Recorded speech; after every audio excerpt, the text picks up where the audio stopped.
আমাদের হাতে যে নথিটা এসেছে সেটা কিন্তু মানে কোনো সাধারণ গবেষণাপত্র বা আর্টিকেল নয়। না, একদমই নয়। এটা একটা আনুষ্ঠানিক স্মারকলিপি, কিন্তু এর ভেতরে সুরটা প্রায় একটা যুদ্ধ ঘোষণার মতো। ঠিক বলেছেন। এটা পাঠিয়েছে ভারতের এমপ্লয়িজ পেনশন স্কিম বা ইপিএস এর পেনশনভোগীদের কয়েকটি যৌথ কমিটি। আর চিঠিটা 16 চলে গেছে দেশের প্রধানমন্ত্রী, অর্থমন্ত্রী এবং শ্রমমন্ত্রীর দপ্তরে। তারিখটাও বেশ সাম্প্রতিক, 15ই জানুয়ারি 2026। একদম। আর এই চিঠির ভাষাটা শুধু আবেদন নিবেদন নয়, এর মধ্যে একটা চাপা ক্ষোভ আর হতাশা খুব স্পষ্ট। হ্যাঁ। এখানে প্রায় 75 লক্ষেরও বেশি প্রবীণ নাগরিকের কথা বলা হচ্ছে, যারা মনে করছেন দেশের অর্থনীতি এগিয়ে গেলেও তাদের জীবনযাত্রা ক্রমশ পিছিয়ে পড়ছে। আর সবচেয়ে বড় কথা, এটা শুধু একটা চিঠি নয়, এটা একটা চরমপত্র। হ্যাঁ, একটা আলটিমেটাম। তারা পরিষ্কার জানিয়ে দিয়েছে, যদি তাদের দাবি দাওয়া না মানা হয় তাহলে আগামী 9, 10 এবং 11ই ফেব্রুয়ারি, অর্থাৎ আর এক সপ্তাহ পরেই। ঠিক, দেশ জুড়ে ধর্ণা বা বিক্ষোভ কর্মসূচিতে নামবে তারা। তাহলে একদিকে দেশের অর্থনীতি দ্রুত গতিতে এগোচ্ছে, জিডিপি বাড়ছে, কিন্তু যারা এই অর্থনীতির ভিত তৈরি করেছেন তাদের পেনশনের বৃদ্ধি সেই গতির সাথে তাল মেলাতে পারছে না। মানে শুরুতেই একটা বড় অসঙ্গতি দেখা যাচ্ছে। ঠিক তাই। আর পেনশনভোগীরা ঠিক এই অসঙ্গতিটাকেই তাদের মূল আর্গুমেন্ট হিসেবে ব্যবহার করছেন। এটা শুধু টাকার দাবি নয়, এটা ন্যায্য ভাগের দাবি। চলুন আজ এই নথিটির গভীরে ঢুকে দেখি কেন এই প্রবীণ নাগরিকরা এতটা ক্ষুব্ধ, তাদের যুক্তির ভিত্তিটা কতটা শক্ত, আর তাদের দাবিগুলোই বা কি। এই স্মারকলিপির শুরুটা কিন্তু বেশ অন্যরকম। হ্যাঁ, আমি খেয়াল করেছি। সাধারণত এই ধরনের চিঠিতে লোকে টাকার অঙ্ক বা অভাব অভিযোগ দিয়ে শুরু করে। একদম। কিন্তু তারা শুরু করেছে ভারতের সংবিধানের 41 নং ধারা দিয়ে। এটা তো একটা বেশ বুদ্ধিমত্তার পরিচয়, তাই না? অবশ্যই, এটা একটা খুবই গুরুত্বপূর্ণ কৌশল। তারা প্রথমেই তাদের দাবিকে একটা আইনি এবং নৈতিক কাঠামোর মধ্যে বাঁধতে চাইছে। হ্যাঁ, সংবিধানের 41 নং ধারাটা হলো রাষ্ট্রের প্রতি একটি নির্দেশমূলক নীতি। এতে বলা আছে যে রাষ্ট্র তার আর্থিক ক্ষমতা এবং উন্নয়নের সীমার মধ্যে থেকে, তার মানে রাষ্ট্রের সামর্থ্য অনুযায়ী।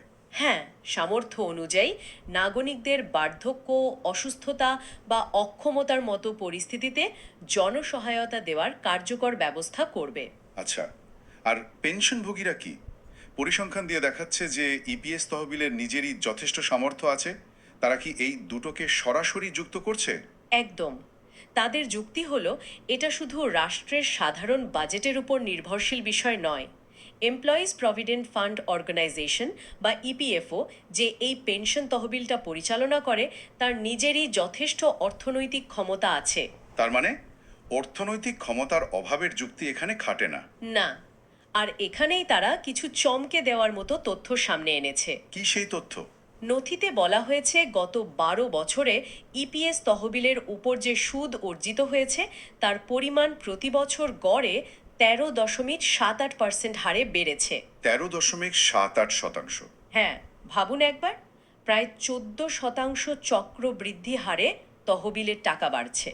আর পেনশনভোগীর সংখ্যা? অন্যদিকে এই একই সময়ে দেশে পেনশনভোগীর সংখ্যা বেড়েছে মাত্র 5.43% হারে। এক মিনিট, এই অঙ্কটা তো বেশ অবাক করার মতো। তার মানে তহবিলের আয় বাড়ছে প্রায় 3 গুণ বেশি গতিতে। পেনশনভোগীর সংখ্যা বাড়ার তুলনায়। তাহলে তো তহবিলে প্রচুর উদ্বৃত্ত টাকা থাকার কথা, সে টাকাটা যাচ্ছে কোথায়? ঠিক এই প্রশ্নটাই তারা তুলেছে। তারা আরও একটা সহজ হিসাব দিয়েছে। 2012-13 সালে প্রতি পেনশনভোগীর জন্য তহবিলে মাসে গড়ে 2118 টাকা সুদ জমা হতো। আচ্ছা। আর 2023-24 সালে সেই অঙ্কটা বেড়ে দাঁড়িয়েছে 6228 টাকা। মানে মাথা পিছু আয় দ্বিগুণেরও বেশি হয়ে গেছে। হ্যাঁ, কিন্তু এই সময়ে গড় মাসিক পেনশন কত বেড়েছে জানেন? কত? মাত্র 977 টাকা থেকে বেড়ে 1603 টাকা হয়েছে। কি বলছেন? যেখানে তহবিলের আয় বেড়েছে 3500 টাকার বেশি, সেখানে পেনশন বেড়েছে মাত্র 600 টাকার মতো। একদম। তাদের জোরালো প্রশ্ন, বাকি টাকাটা কোথায় গেল? ইপিএফওর পক্ষ থেকে এর কোনো ব্যাখ্যা কি দেওয়া হয়েছে? কারণ এই অঙ্কগুলো তো জনসমক্ষে রয়েছে। হ্যাঁ, পেনশনভোগীরা চিঠিতে উল্লেখ করেছেন যে ইপিএফও কর্তৃপক্ষ তাদের জানিয়েছে কর্মরত সদস্যদের তহবিলের ওপর যে সুদ অর্জিত হয় হ্যাঁ। তা নাকি অবসরপ্রাপ্ত সদস্যদের জন্য ব্যবহার করা যায় না। এটা তো একটা অদ্ভুত যুক্তি। এটা তো একই পুল অফ মানি, তাই না? সবাই তো একই তহবিলে টাকা রাখছে। ঠিক তাহলে কর্মরত আর অবসরপ্রাপ্তদের সুদ আলাদা করে রাখার যুক্তিটা কি? ঠিক এই প্রশ্নটাই পেনশনভোগী সংগঠনগুলো তুলেছে। তারা এই যুক্তিকে অযৌক্তিক এবং হাস্যকর বলে দাবি করেছে। আচ্ছা। তাদের পাল্টা প্রশ্ন, যদি সত্যি দুটো আলাদা হিসাব রাখা হয় তাহলে ইপি4 বার্ষিক রিপোর্টে তার কোনো উল্লেখ নেই কেন? সবকিছু তো একটাই ব্যালেন্স শিটে দেখানো হয়। আর মৃত সদস্যদের টাকা? হ্যাঁ, তাদের আরও প্রশ্ন, যে সদস্যরা মারা যান তাদের তহবিলে জমা টাকা এবং তার ওপর অর্জিত সুদের কি হয়, সেই তথ্যও স্বচ্ছ নয়। কিন্তু একটা ন্যূনতম 1,000 টাকার পেনশনের ব্যবস্থা তো সরকার করেছিল, তাই না? তার জন্য তো বাজেট থেকেও কিছু সহায়তা দেওয়া হয়। হ্যাঁ, করা হয়েছিল, কিন্তু সমস্যাটা হলো সময় আর মূল্যস্ফীতি। সময় মানে?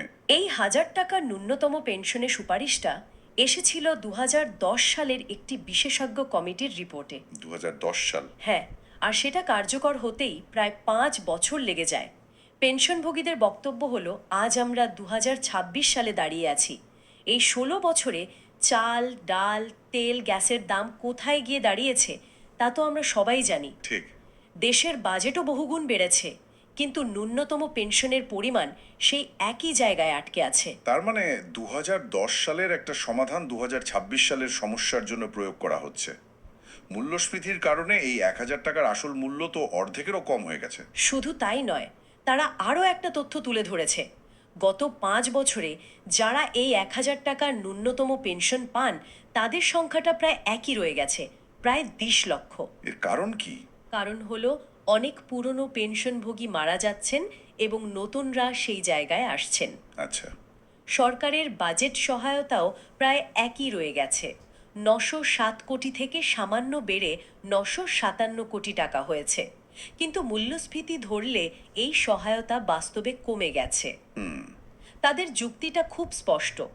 ভারত যখন বিশ্বের তৃতীয় বৃহত্তম অর্থনীতি হওয়ার স্বপ্ন দেখছে, তখন যারা নিজেদের জীবনের 30-40 বছর দিয়ে এই অর্থনীতি গড়েছেন তাদের এভাবে সামান্য অর্থ দিয়ে অবহেলা করাটা শুধু অমানবিক নয়, এটা অসাংবিধানিক। এই টাকার অঙ্কটা তো একটা বড় বিষয়, কিন্তু নথিতে কি শুধু এই আর্থিক দিকটাই তুলে ধরা হয়েছে, নাকি তাদের দৈনন্দিন জীবনের এর বাইরেও অন্যান্য বঞ্চনার কথা বলা আছে? হ্যাঁ, এবং এখানেই বিষয়টা আরও গাম্ভীর্য হয়ে ওঠে। একটি বড় অভিযোগ হলো, যারা উচ্চতর পেনশনের জন্য আবেদন করছেন হ্যাঁ। তাদের আবেদনগুলো খুব সামান্য এবং অদ্ভুত কারণে বাতিল করে দেওয়া হচ্ছে। তারা এই পুরো প্রক্রিয়াটাকে একটা উইচ হান্ট বা উদ্দেশ্য প্রণোদিত হয়রানি বলে অভিহিত করেছে। মানে তাদের মনে হচ্ছে যেন তেন তেন প্রকারেণে তাদের আবেদন বাতিল করা ইপিএফওর। ঠিক তাই। যেমন কোনো নির্দিষ্ট উদাহরণ কি তারা দিয়েছে? হ্যাঁ, এবং কারণগুলো শুনলে অবাক হতে হয়। যেমন, কম্পিউটারে তৈরি হওয়া স্যালারি স্লিপে ম্যানেজারের ডিজিটাল সই থাকা সত্ত্বেও হাতে করা সই নেই, এই কারণ দেখিয়ে আবেদন বাতিল করা হয়েছে। 1 মিনিট, কি বললেন? কম্পিউটারে তৈরি স্যালারি স্লিপে হাতে করা সই লাগবে? এটা তো আজকে ডিজিটাল যুগে একটা অবিশ্বাস্য কারণ। একদম। এর মানে তো হলো প্রক্রিয়াটাকে ইচ্ছে করে কঠিন করা হচ্ছে। পেনশনভোগীদেরও ঠিক এটাই কথা। আরেকটি উদাহরণ হলো, নিয়োগকর্তার কোনো গাফিলতির জন্য, যেমন হয়তো তিনি সময় মতো কাগজপত্র জমা দেননি, তার জন্য শাস্তি পেনশনভোগীদের দেওয়া হচ্ছে। হ্যাঁ ঠিক তাই। এমনকি সুপ্রিম কোর্টের স্পষ্ট রায় থাকা সত্ত্বেও অব্যাহতিপ্রাপ্ত বা এক্সেমটেড ট্রাস্টের অধীনে থাকা কর্মীদের আবেদনও বাতিল করা হচ্ছে। এই এক্সেমটেড ট্রাস্ট বিষয়টা একটু বুঝিয়ে বলবেন? নিশ্চয়ই।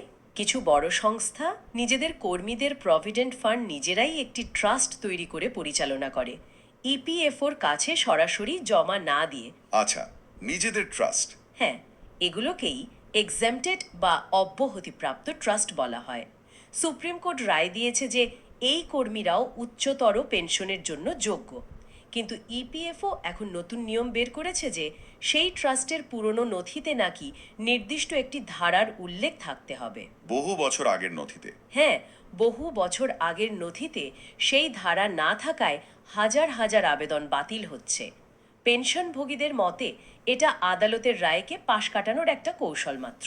তার মানে একদিকে কম পেনশন, অন্যদিকে যারা বেশি পাওয়ার যোগ্য তাদের পথেও বাধা সৃষ্টি করা হচ্ছে। ঠিক। অবসরের পর তো শুধু টাকা নয়, আরও অনেক কিছুর প্রয়োজন হয়, যেমন ধরুন স্বাস্থ্য পরিষেবা। সে বিষয়ে কি কিছু বলা আছে? অবশ্যই, এবং এটা তাদের অন্যতম প্রধান ক্ষোভের জায়গা। বেশিরভাগ কর্মী চাকরির সময় যে স্বাস্থ্য বীমা বা চিকিৎসার সুবিধা পেতেন অবসরের পর, যখন তার সবচেয়ে বেশি প্রয়োজন।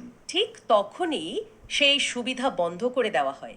ভাবুন তো একবার, একজন 70-80 বছরের বৃদ্ধ যার নিয়মিত চিকিৎসার প্রয়োজন, তাকে বলা হচ্ছে আপনার সুবিধা আজ থেকে বন্ধ।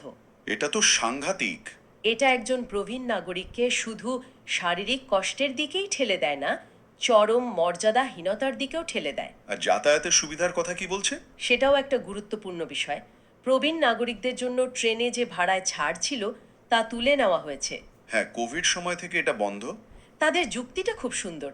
তারা বলছে অবসরের পর মানুষের ঘোরার জন্য অফুরন্ত সময় থাকে, কিন্তু পয়সা থাকে না। এই ছাড়টা ফিরিয়ে দিলে তারা তীর্থযাত্রা করতে পারবেন, আত্মীয় স্বজনের বাড়ি যেতে পারবেন। এতে শুধু যাদের মানসিক স্বাস্থ্য ভালো থাকবে না, দেশের পর্যটন শিল্পও চাঙ্গা হবে। তাদের এই ছোট ছোট ভ্রমণগুলো দেশের অর্থনীতিতে অবদান রাখবে। ঠিক। তাহলে সব মিলিয়ে এই সাংবিধানিক, আর্থিক এবং প্রশাসনিক যুক্তিগুলো সাজানোর পর তাদের চূড়ান্ত দাবিগুলো কি কি? তারা সরকারের কাছে ঠিক কি চাইছে? তারা মোট 8টি প্রধান দাবি পেশ করেছে। প্রথম এবং সবচেয়ে বড় দাবিটা হলো আর্থিক। আচ্ছা। তারা মহার্ঘ ভাতা বা ডিয়ারনেস অ্যালাওয়েন্স সহ ন্যূনতম মাসিক পেনশন 9,000 টাকা করার দাবি জানিয়েছে। 9,000 টাকা। তাদের যুক্তি, আজকের বাজারে এর চেয়ে কম টাকায় সম্মানের সাথে বেঁচে থাকা অসম্ভব। আর উচ্চতর পেনশন নিয়ে? দ্বিতীয় দাবিটা হলো যোগ্য আবেদনকারীদের হয়রানি বন্ধ করে দ্রুত উচ্চতর পেনশন চালু করতে হবে। ঠিক। এরপর আসছে জীবনযাত্রার মানের বিষয়গুলো। 3 নম্বরে পেনশনভোগী এবং তাদের স্বামী বা স্ত্রীর জন্য বিনামূল্যে এবং ব্যাপক স্বাস্থ্য পরিষেবা। 4, ন্যায্য মূল্যে নিত্য প্রয়োজনীয় জিনিসপত্রের ব্যবস্থা করা, হয়তো কোনো বিশেষ রেশন কার্ডের মাধ্যমে। আর যাতায়াত? 5, ট্রেনে এবং অন্যান্য গণপরিবহনে ছাড় পুনরুদ্ধার করা। আরো কিছু আছে? হ্যাঁ, আরও 3টি গুরুত্বপূর্ণ দাবি আছে। 6 নম্বর দাবিটি মানবিক। পেনশনভোগী বা তার স্ত্রীর মৃত্যুর পর শেষকৃত্যের জন্য 5,000 টাকা এককালীন সহায়তা। আর 7 নম্বর? ফলে ইপিএস 95 স্কিমে আনা সমস্ত নেতিবাচক পরিবর্তন বাতিল করতে হবে, যার মধ্যে একটি হলো প্রো রাটা গণনা পদ্ধতি। এই প্রো রাটা গণনা পদ্ধতিটা কি যা তারা বাতিল করতে চাইছে? এটা কিভাবে পেনশনভোগীদের ক্ষতি করছে? এটা একটু জটিল, তবে সহজ কথায় বললে 2014 সালের আগে আপনার সম্পূর্ণ চাকরির সময়কালের ওপর ভিত্তি করে একটি ফর্মুলায় পেনশন গণনা করা হতো। আচ্ছা।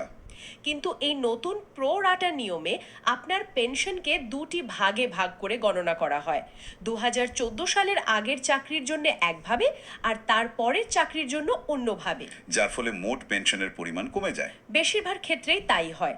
তাই পেনশনভোগীরা এটিকে তাদের অধিকারের ওপর একটি পরোক্ষ হস্তক্ষেপ বা ব্যাকডোর কাট হিসেবে দেখছেন। বুঝেছি। আর শেষ দাবিটা? শেষ এবং 8 নম্বর দাবিটি হলো ইপিএস তহবিলের সুরক্ষার জন্য সম্পূর্ণ সরকারি গ্যারান্টি প্রদান করা, যাতে ভবিষ্যতে এই তহবিল নিয়ে কোনো অনিশ্চয়তা তৈরি না হয়। এবং এই 8টি দাবি না মানা হলেই তারা দেশব্যাপী বিক্ষোভে নামবে। হ্যাঁ, 9, 10 এবং 11ই ফেব্রুয়ারি যখন সংসদে বাজেট অধিবেশন চলবে, ঠিক সেই সময়েই দেশের সমস্ত আঞ্চলিক পিএফ কমিশনারের অফিস এবং জেলা সদরে তারা ধর্ণা দেওয়ার কথা স্পষ্টভাবে জানিয়ে দিয়েছে। চিঠির শেষে তারা একটি অত্যন্ত আবেগঘন মন্তব্য করেছে। তারা লিখেছে, ভারতীয় সংস্কৃতিতে গুরুজনদের সম্মান করার শিক্ষা দেওয়া হয়।